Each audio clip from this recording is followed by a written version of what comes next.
Pagi ini PBB sebut Indonesia adalah satu-satunya negara di dunia yang takkan alami krisis ekonomi. Presiden Jokowi disebut pemimpin terbaik dunia tahun ini.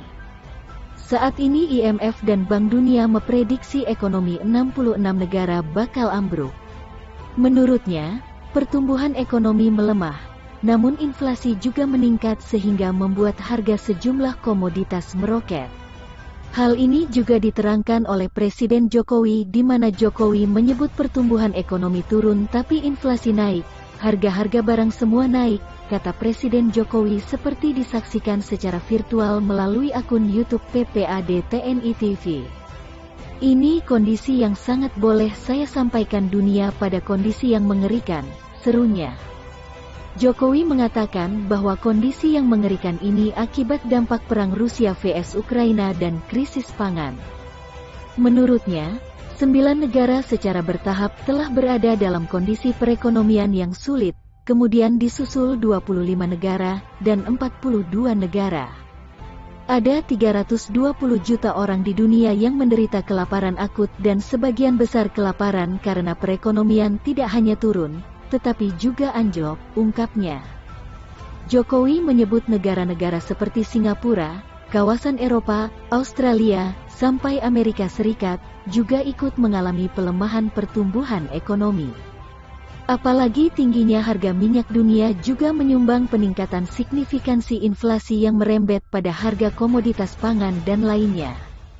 Amerika yang biasa kenaikan barang atau inflasi 1%, hari ini di posisi 9,1%, bensin naik 2 kali lipat, Eropa juga sama, ujar Jokowi. Pemerintah Indonesia juga sudah menaikkan harga Pertalite menjadi Rp7.650 per liter atau 10% dari harga sebelumnya.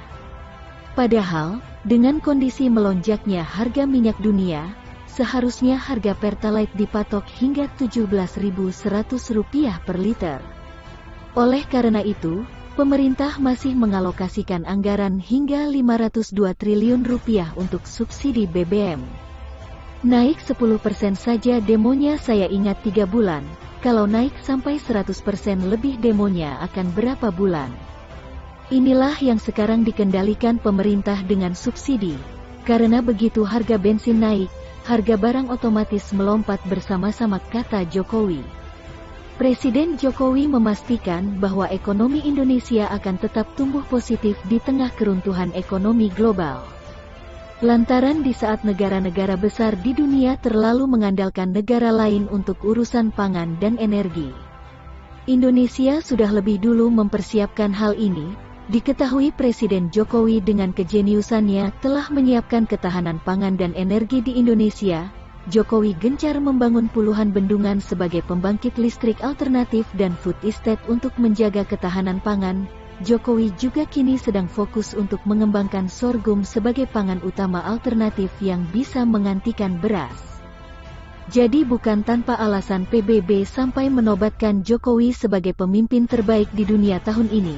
Lantaran Jokowi telah sukses membawa ekonomi Indonesia tumbuh positif di saat negara-negara lain alami resesi dan kekurangan pangan ekstrem.